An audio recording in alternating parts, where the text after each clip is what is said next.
வணக்கம் நேர்களே, நான் உங்கள் ஆஸ்ட்ரோ பூர்ணா. இன்னைக்கு நாம பார்க்கக்கூடிய பதிவு நவம்பர் மாத பலன்கள். நவம்பர் மாதத்துல இருக்கக்கூடிய கிரகங்களின் கோச்சார அடைவுகள் முதல்ல பார்க்கும்போது, கடக ராசியில குரு பகவான் உச்சநிலை அடைந்திருக்கிறார். சிம்ம ராசியில கேது பகவான், அடுத்து கன்னி ராசியில சுக்கிரன் நீச்ச நிலை அடைந்திருக்கிறார். சூரியனாகப்பட்டவர் துலாம் ராசியில நீச்ச நிலை அடைந்திருக்கிறார். அடுத்து விருச்சிக ராசியில செவ்வாய் ஆட்சி பெற்று புதன் அதோட சேர்ந்து இணையக்கூடிய ஒரு கிரகமாக இருக்கு விருச்சிக ராசியில. கும்ப ராசியில ராகு பகவான் எப்போதும் போல, அடுத்து சனி பகவான் வக்ரத்தன்மையோடு மீன ராசியில இருக்கிறார். இதுதான் இந்த மாதத்துல இருக்கக்கூடிய கிரகங்களின் அடைவுகள். இந்த மாதத்துல கிரகங்கள் எந்தெந்த கிரகங்கள் வக்ரத்தன்மை அடைகிறது அப்படின்றத பார்க்கலாம்.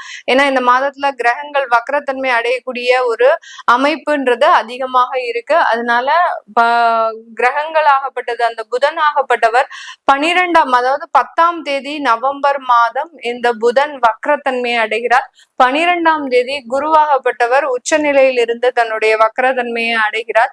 இந்த 2 கிரகங்கள் வக்ரத்தன்மையோட இருக்கிறதோட இன்னும் 3 கிரகங்கள் ராகு கேது எப்போதுமே வக்ர கிரகங்கள், சனி பகவான் வக்ரத்தன்மையோட இருக்கிறார் ஆல்ரெடி. இது எல்லாமே மொத்தம் 5 கிரகங்கள் இந்த மாதத்துல வக்ரத்தன்மையோட இருக்குது. இந்த மாதத்துல கிரகங்களின் பயிற்சிகள் ஏதாவது இருக்குதா அப்படின்னு கேட்டோம்னா, இந்த சுக்கிரனாகப்பட்டவர் மாதம் பிறந்த உடனே 3ஆம் தேதி தன்னுடைய நீச்ச நிலையிலிருந்து தன்னுடைய சொந்த வீடான ஆட்சி வீட்டிற்கு துலாம் ராசிக்கு பயிற்சியாகி வருகிறார். அடுத்து இதே மாதத்துல இறுதியில 24ஆம் தேதி அதாவது 26ஆம் தேதி நவம்பர் மாதம் தன்னுடைய ஆட்சி வீட்டுல இருந்து தன்னுடைய 2ஆம் வீடான அந்த விருச்சிக ராசிக்கு அந்த சுக்கிரனாகப்பட்டவர் பயிற்சியாகிறார். சூரியன் 17ஆம் தேதி நவம்பர் மாதம் அந்த தன்னுடைய நீச்ச வீட்டுல இருந்து விருச்சிக ராசிக்கு பயிற்சியாகி போகிறார். இதுதான் இந்த மாதத்துல இருக்கக்கூடிய கிரகங்களின் தன்மைகள். இந்த மாதத்துல ஏதாவது வக்ர நிவர்த்தி அடையுதா கிரகங்கள் அப்படின்னு கேட்டோம்னா, சனி பகவான் வக்ர நிவர்த்தி அடைகிறார். கிட்டத்தட்ட 5 மாதங்கள் கழித்து சனி பகவான் 28ஆம் தேதி நவம்பர் மாதம் வக்ர நிவர்த்தி பெறுகிறார். அதனால தன்னுடைய இயல்பு நிலைக்கு வரக்கூடிய ஒரு தன்மையை இந்த சனி பகவான் பெறுகிறார். இப்போ இருக்கக்கூடிய இந்த கிரகங்களின் அடைவுகள் படி என்னென்ன ஒரு சேஞ்சஸ் எல்லாம் இந்த காலகட்டத்துல ஒவ்வொரு ராசி என்பர்களுக்கும் வரப்போகுது அப்படின்றத இந்த பதிவுல தெளிவா பார்க்கலாம். இந்த சேனலை சப்ஸ்கிரைப் பண்ணாதவங்க சப்ஸ்கிரைப் பண்ணிக்கோங்க. பெல் பட்டன்ல ஆல் ஆப்ஷன் சூஸ் பண்ணிக்கோங்க. கடக ராசி என்பர்களுக்கு நவம்பர் மாதம் இருக்கக்கூடிய பலன்கள். கடகராசி என்பர்கள் இந்த காலகட்டத்துல உங்களுடைய ராசியின் மீதே குரு பகவான் உச்சம் பெற்று வந்திருக்கிறார். அதனால சில வருமான வளர்ச்சிகள் அப்படின்றது கண்டிப்பாக இருக்கும். அந்த வருமானம் உங்களுடைய கடனை அடைக்கிறதுக்கு மட்டும்தான் பயன்படுமே ஒழிய உங்களுடைய சொந்த வளர்ச்சிக்காக பயன்படவே படாது. ஏன்னா இந்த கடகராசி என்பர்கள் ஒரு இதயபூர்வமான ஒரு அன்பு பாசம் எல்லாரிடத்திலையும் வச்சு அவங்க மூலமாக ஏமாற்றப்பட்டவர்களும் அவர்கள் மூலமாக சில தேவையில்லாத ஒரு பிரச்சனைகள்ல மாட்டிக்கிட்டவர்களும் இந்த கடகராசி என்பர்கள் தான். ஏன்னா ஒருத்தருக்கு பாவப்பட்டு நம்ம ஏதாவது செய்ய போய் அந்த இடத்துல பிரச்சனையில மாட்டிக்கிட்டேன் நானு அப்படின்னு சொல்லக்கூடியவர்கள் நம்ம கடகராசி என்பர்கள் தான். எப்படி கடகராசி என்பர்கள் ஒரு நல்ல ஒரு மகிழ்ச்சிகரமான ஒரு வாழ்க்கையை அனுபவிக்கணும் அப்படின்னு நினைச்சு ஒரு கஷ்டமான ஒரு வாழ்க்கையில போய் மாட்டிப்பாங்க. அந்த மாதிரியாக இருக்கக்கூடிய ஒரு அமைப்பு தான் இந்த கடகராசி என்பர்களுக்கு. கடகராசி என்பர்கள் பொதுவாகவே பாத்தீங்கன்னா வேலை சம்பந்தப்பட்ட விஷயத்துல ரொம்ப கேர்ஃபுல்லா சில விஷயங்கள் எல்லாம் செய்வாங்க. எந்த இடத்துலயும் நம்ம மேல ஒரு மிஸ்டேக் வந்துடக்கூடாது அப்படின்ற மாதிரியாக அந்த வேலை சம்பந்தப்பட்ட விஷயத்துல ரொம்ப ஒரு கவனத்தோடையும் ஒரு நிதானத்தோடையும் செயல்படக்கூடியவர்கள். அப்படிப்பட்டவர்களுக்கே கடந்த ஒரு 3 மாதத்துல பாத்தீங்கன்னா அதிகப்படியான ஒரு வேலை இழப்புகள். எவ்வளவோ நீங்க நமக்கு வேலை இழந்துடக்கூடாது அப்படின்ற ஒரு எண்ணம் எப்போ நீங்க வேலைக்கு போய் ஜாயின் பண்ணீங்களோ அப்பவே இருந்தே ரொம்ப கண்ணும் கருத்துமாக இருந்திருப்பீங்க. ஆனா சில போராத நேரத்தினால உங்களுக்கு கடந்த ஒரு 3 மாதத்துல நிறைய வேலை இழப்புகள் வந்திருக்கும். இது எல்லாமே சீர் செய்ய முடியாத அளவுக்கு சில பிரச்சனைகள் உங்களுக்கு நடந்துட்டு இருக்குது. இப்போ இந்த குரு பகவான் உச்சம் பெற்று உங்களுடைய ராசியின் மீது இருக்கிறதுனால இந்த நவம்பர் மாதம் கண்டிப்பாக வேலை இழப்புகள் இருந்து நீங்க வெளியேறுவதற்குண்டான ஒரு நேரமாக இருக்கும். வேலை வாய்ப்புகள் உங்களை தேடி வரும்.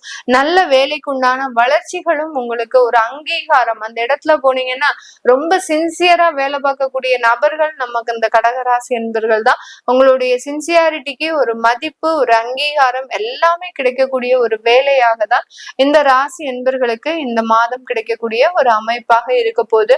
இந்த காலகட்டத்துல உங்களுடைய 5ஆம் இடத்துல இருக்கக்கூடிய அந்த நீச்சம் பெற்ற சூரியனும், அடுத்து பாத்தீங்கன்னா உங்களுடைய 4ஆம் இடத்துல இருக்கக்கூடிய அந்த நீச்சம் பெற்ற சூரியன் உங்களுடைய 5ஆம் இடத்திற்கு விலகி செல்றதுனால இந்த காலகட்டம் உங்களுடைய சொத்து சம்பந்தப்பட்ட வழக்குகள்ல இருந்து வெளிவரக்கூடிய ஒரு தருணம். என்னைக்கு உங்களுடைய குரு பகவான் உங்களுடைய ராசிக்கு உச்சம் பெற்று வந்தாரோ அன்னையில இருந்து சொத்து சம்பந்தப்பட்ட சில வழக்குகள்ல இருந்து வெளிவரக்கூடிய ஒரு நேரமாக இருக்கும்.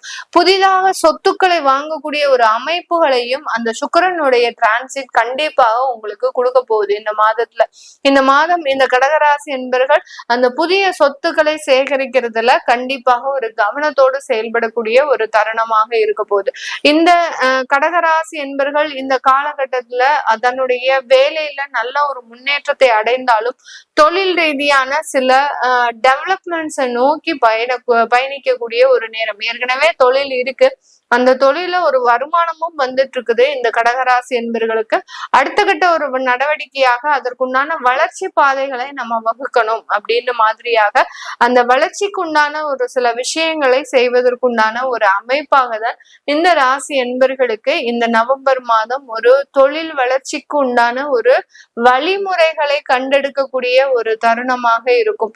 இந்த நேரம் இந்த கடகராசி என்பர்கள் தன்னுடைய குடும்ப உறவுகள் மீது நல்ல ஒரு பாசத்தை எதிர்பார்த்தாலும் கூட அங்க அந்த இடத்துல இருந்து உங்களுக்கு மிகப்பெரிய அளவுக்கு ஒரு ரெஸ்பான்ஸ் அப்படின்றது கண்டிப்பாக இருக்காது. ஏன்னா 2ஆம் இடத்துல அந்த கேது பகவான் இருக்கிறதுனால அந்த மாதிரியான சில தோல்விகளை குடும்பம் ரீதியாக நீங்க சந்திக்கக்கூடிய ஒரு நேரமாக இருக்கும்.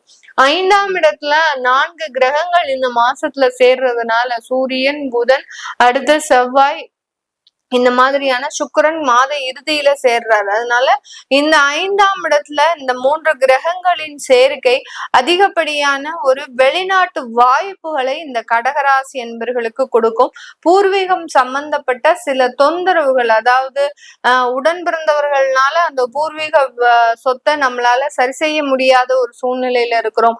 அடுத்து அங்காளி பங்காளி வழக்குகள்னால அந்த பூர்வீக சொத்தை அடைய முடியாமல் இருக்கிறோம். இந்த மாதிரியாக எல்லாம் நிறைய பிரச்சனை அந்த பூர்வீக சொத்துக்கள்ல இருக்குது அப்படின்ற பட்சத்துல இந்த காலகட்டம் அதிலிருந்து நிவர்த்தி அடையக்கூடிய ஒரு தருணமாக தான் இந்த கடகராசி என்பர்களுக்கு இருக்க போகுது. உங்களுடைய 8ஆம் இடத்துல ராகு இருக்கிறதுனால கிட்டத்தட்ட ஒரு 6 மாதத்திற்கு மேலாகவே சில துணிச்சலான சில விஷயங்களை செய்துட்டு இருக்கிறீங்க இந்த கடகராசி என்பர்கள். அந்த விஷயங்கள்ல நல்ல ஒரு வெற்றியை காணக்கூடிய ஒரு நேரமாக தான் இந்த நவம்பர் மாதம் இந்த ராசி என்பர்களுக்கு இருக்க போகுது. இது எல்லாமே நம்ம கோச்சார நிலவரப்படி பலன்களை கணிச்சு சொல்லியிருக்கிறோம். திருமண வரன்களும் கண்டிப்பாக இந்த மாதம் உங்களுக்கு அமையக்கூடிய ஒரு நேரம். ஏன்னா சனி பகவான் 7ஆம் வீட்டு அதிபதியாகப்பட்ட அந்த சனி பகவான் வக்ர நிவர்த்தி அடைகிறார் 9ஆம் இடத்துல. அதனால திருமண வரன்கள் தாமதம் அடைந்த இந்த கடகராசி என்பர்களுக்கு இந்த மாதத்துல இந்த கோச்சார கிரகங்களின் நிலவரப்படி கண்டிப்பாக திருமணங்கள் அமைவதற்குண்டான ஒரு அமைப்புகளும் இருக்கு. இது இந்த உங்களுடைய தசாபுத்தி பலன்களை பார்க்கணும் விருப்பப்படுறவங்க கீழே இருக்கிற நம்பருக்கு வாட்ஸ்அப்ல அப்பாயின்மெண்ட் வாங்கிக்கிட்டு நீங்க பார்க்கலாம். உங்களுடைய குழந்தைகளுக்கு ஜாதகம் எழுதணும், நியூமராலஜி படி பெயர் வைக்கணும்னு நினைக்கிறவங்களும் கீழே இருக்கிற நம்பருக்கு மெசேஜ் அனுப்புங்க. உங்களுக்கு உண்டான பதில்கள் தெரிய வரும். உங்களிடமிருந்து விடைபெறுவது உங்கள் ஆஸ்ட்ரோ பூர்ணா. நன்றி, வணக்கம்.